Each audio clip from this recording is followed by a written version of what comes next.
Sunshine Media. Subscribe for more. بسم الله الرحمن الرحيم. الحمد لله رب العالمين، وصلى الله وسلم على نبينا محمد وعلى آله وأصحابه أجمعين. أما بعد، السلام عليكم ورحمة الله وبركاته. dhammaan daawadayaasha ku taxan bogga waa kelimad kooban oo ku saabsan munaasabadda bilowga bisha Shacbaan iyo waxa dadka laga doonayo ee bishu ay leedahay inta ugu muhiimsan. maanta oo Isniina ayay inta aragtidayada iyo aan ka warqaba ay tahay kowdii bishii Shacbaan sanadkan 1442 ee hijrada, oo ku beegan 15ka bisha saddexaad 2021, kadib markii bishii ka horreysay Rajab ay 30 buuxa ku dhammaatay habeen hore oo Axad ahaa. aragtideediina marka la raadiyey aanan maqal meel laga arkay intaan ognahay ilaa iyo hadda. bisha Shacbaan axaadiis baa nabiga kaga timi calayhi salaatu wassalaam, qaarna ay tahay wixii uu samayn jiray ama uu dhiirigeliyey, qaarna ay tahay wixii uu dadka ka reebay ama u diiday qayba bisha ka mida. nabigu sal lla alay wasalam wuxuu badin jiray bishan Shacbaan soonkeeda sunnada ah. waa masalada koobaadee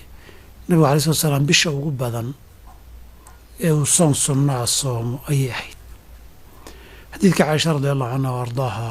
fi saxiixayn bukhaari iyo muslim wariyeen waa keelada nabigu alayh isalaatu wasalaam mar waxay leedahay maanan arag nabigoo bil dhammaystiran soomay oo aan ramadaan ahayn, mana aanan arag bil uu ka soom badan yahay bisha Shacbaan markii bilaha kale la eega way. marna riwaaya waxaa laga warinayaa nabigu alay salatu wasalaam nabigu waa badin jiray soomka bisha Shacbaan oo dhan waa soomi jiray. xadiidta marka la isku celiyo waxay uga jeedaa Shacbaan dhan waa soomi jiray badankeed bay uga jeedaa. saas darteed waa soonka sunnada nabigu calayhi salaatu wasalaam uu ku dadaali jiray oo uu badin jiray, oo ay tahay in la badiyo soonka sunnada ah qofkii aan farad ama waajib qadaa lagu lahayn. sababta nabigu u badinaya calayhi salaatu wasalaam soonkaa sunnada ee bishan wuxuu ku sheegay xadiid imaamu axmed iyo nasaa'i wariyeen min xadiidi usaamata bni zaydin radia allahu canhu wa ardaah. uu nabiga la weydiinayo bishan Shacbaan soonkeeda waad badisaa si ka duwan bilaha kale ee sunnada ah. wuxuu leeyahay nabi alay slam waa bil dadku ay ishalmaamaan. Rajab oo bilihii ashhurul xurumka ee xurmada lahaa ee la weyneynayay ka mid a, iyo Ramadaan oo farad iyo waajib ah oo labadaba si gaara dadku u tixgeliyaan bay u dhaxaysaa, marka waa la halmaamaa. waa midda labaad ee acmaasha aadamaha ilaahay baa loo kor yeelaa oo loo geeyaa. waxaan jeclahay aniga oo sooman camalkayga in la kor yeelo. sifada ah in awqaadda khafladda ee dadku ay mashquulsan yihiin ama ay halmaamaan la cibaadaysto cibaado la geliyahay, weliba nooca cibaadada la halmaamo ahi xadiidkan iyo xadiid kaleba way ku dhiirigelinayaan. sababta nabiga alay slam daba u soomi jiray ugu weyni waa in bishan dadku ay 2 biloodoo aada loo qadariya u dhaxayso, labadaa dadaalka la bixiya dhexdooda markay gashayna iyada la ilaawo oo la halmaamo. saa darteed nabigu alay slat salaam doonayey ficilkiisuna inay sunno fadli badan tahay inoo tilmaamay in bishan soonka sunnada ah la badiyo. qofkii badankeed soomi kara inuu soomo. bishan waxaa kaloo loo xadeeyey masalada labaad weeye dumarka qadaha lagu leeyahay ee bishii Ramadaan ee tagtay baaqi wax kaga yahay wakhtigiina ku soo daahayoo weli aan qadaynin inay jaaniska iyo fursadda ay haystaan ee ugu dambaysa inay ku qadeeyaan ay tahay bishan shacbaan bukhaari iyo muslim waxay ka wariyaan min xadiidi caaisha radi allahu canha wa ardaaha inay leedahay qadaa la igu lahaan jiray mararka qaarkood bisha ramadaana qofka dumarkiihi caadadii billaha ahayd ee bil walba ku dhacaysay darteed bay maalmo uga tegaysaa waa dhici kartaa qofku inuu xanuunsado ay xanuun iyo duruuf kalena uga tagtana waa dhici kartaa sabab uga tegayba waxay leedahay waxaa dhici jirtay in maalmo ramadaanka ka mida baaqi igu yihiin qada maanan heli jirin fursad aan ku qadeeyo shacbaan maahan ilaa la soo gaaro nabigu alai salatu asalaam haddii ay dhacda dee xaafadda inuu yimaado mayna jecla inay ku tiraahdo waan soomana intay qabsan lahaydna way iska afuri jirtay markay bisha shacbaan soo gaadhana waa wakhtigii ugu dambeeyey in ramadaan kale ku soo gala ma aha isagoo qofku awoodo bishaa shacbaan bay qadayn jirtay taana culimmadu waxay ka qaateen qadaha bisha ramadaan haddii uu kaa tago inay fiican tahay durbe in la soomo laakiin waajib aynan ahayn in la dedejiyo shacbaan ka hor bisha shacbaan haddii la gaaro oo uu soo haro qadar aan ka badnayn kii kaa tegay adiguna aada awoodo waajib buu noqonayaa waana nooca culimmada ay u yaqaanaan waajibka muwasaca ah ee wakhti ka badan haystee dheer oo 11 bilood la haystay haddii wakhtigiisu gabaabsi noqdo inuu ciriiri isu bedelayo mudayaq uu noqonayo waajibka wakhtiga waasica haysta xaalada uu ciriiriyamaa jirta waxaa ka mid a xaaladan oo kaleeto in wakhtigiisii waasac ahaa uu dhammaanayo sida salaad wakhtiga akhirkiisii gaartay oo kaleeto buu la mid yahay saa darteed waxaan ku baraarujinaynaa gabdhaha iyo hooyooyinka iyo dumarka guud ahaan lagu leeyahay qada ramadaan ka mid ee awooda inaanay bishan shacbaan la dhaafin waan la ogolayn iyagoo awooda inay bishii ramadaan ugu soo gasho welina qadii hore lagu leeyahay taasina mas'alada labaad weeye mudan baraarujinta masalada saddexaad ee raxii ramadaanka shacbaan la xiriir tahay soonka iska furan ee in la badiyo ay tahay waxuu dadka qof walba wakhtiguu soomi kara u furan tahay ilaa bartamaha bisha shacbaan wey bartamaha bisha shacbaan haddii la gaaro laba qof baa loo ogol yahay ama laba qaybood oo dadka ka mid a baa loo ogol yahay sunnada inay sii soomaan qof horay u soo soomayey oo sii wadaya iyo qof caado ay u ahayd maalmo uu caado u lahaa inuu soomo ay kaga soo aaday qaybta dambe yuunan soominba qaybta hore qofka isniin iyo khamiis soomi jiray ama isniin soomi jiray ama sanadkii dhannaa bil walba 10ka dhexe ama 10ka dambe iyo qaybo ka mida soomi jiray haddii ay 15ka soo gaarto isagu wuu wadan karaa inaan la soomi karin qofkaan caado u lahayn en soona wadin waxay sii adkaanaysaa markay maalin laba ka dhiman tahay ramadaanka oo shacbaan aakhirkeeda la gaaro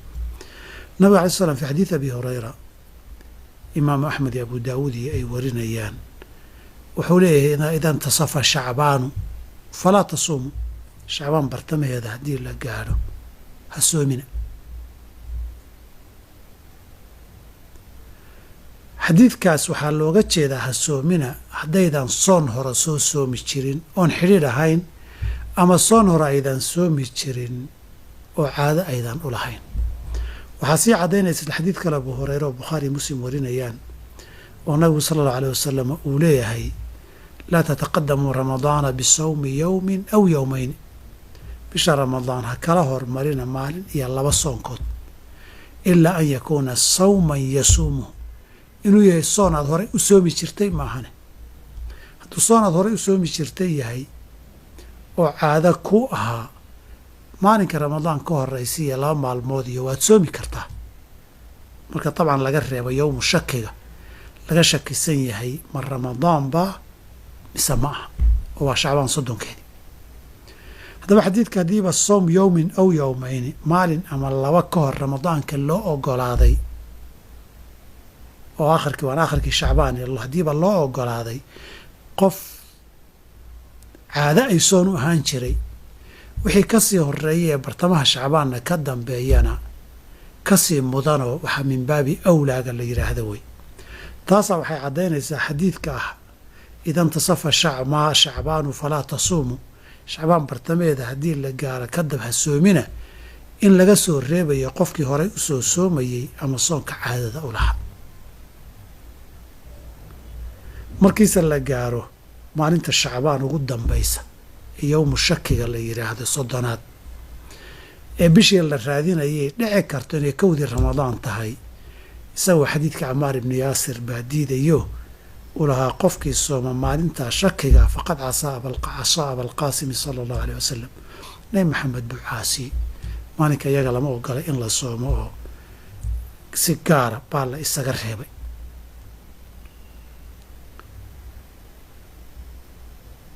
masalada ugu dambaysaan kusoo gabagabaynaya kelmaddan shacbaan ku saabsan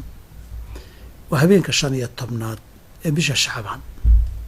waxaa ku timid axaadiid nabiga laga wariyey sala allahu aleyh ali wasalam oo habeenkaa fadli badan u sheegaysa oo leh maalinka habeenka 15 ay bisha shacbaan tahay oo dabcan bisha sanadkeennan bisha habeen isniin soo gelaysa ku aadan oo 3 isniinood baa 15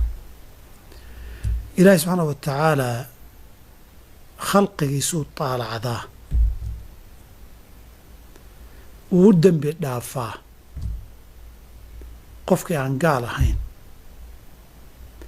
ama aan cuqdad iyo xiqdi dhex oolin qof kale oon qabin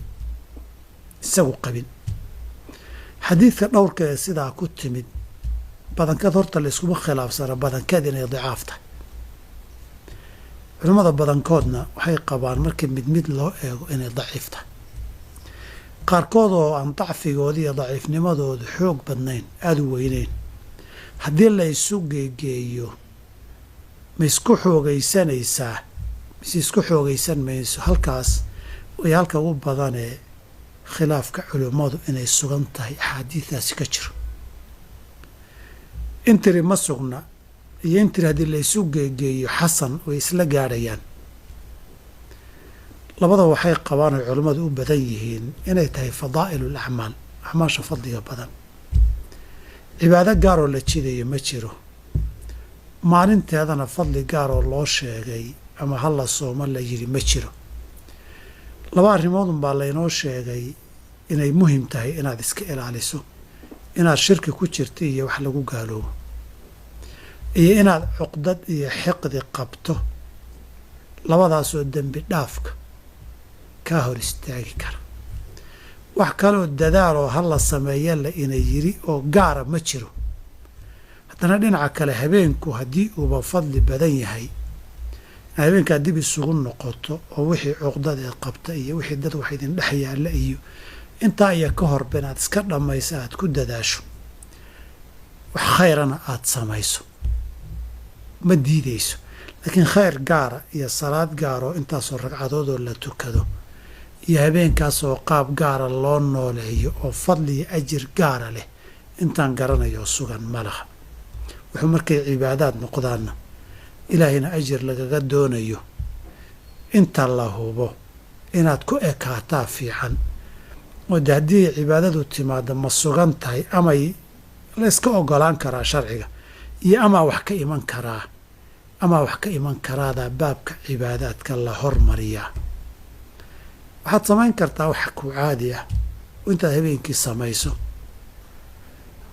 adigoon habeenkaa cibaado gaara ku khasisayninna ku gaaryeelayninna inaad shirkiga iska baartood bal dib u xisaabtanto cuqdadiiyo axqaadiina aad dib u xisaabtanto si aad u mudato ka mid u noqoto dadka mudanaya in loo dembi dhaafo dadaalkeeduna waa dadaal si guud lagaaga baahan yahay laakiin cibaadaad gaar oo habeenkaa lagu gaar yeelay oo sugan intaan ogahay ma jirto intaasaan kelmaddeeni bishii shacbaan ku saabsan kusoo gabagabaynaynaa insha allah marka ramadaanku soo dhowaadana masaa'ilkii axkaamta ramadaanka ahayd iyo intii ugu muhiimsanayd baynu cashiradii sanad walba wakhtigaas oo kaleeta ah soo gudbin doonaa ilaa kulankeenna dambe sidaa iyo nabadgeliyo wassalaamu calaykum waraxmat ullaahi wabarakaatu.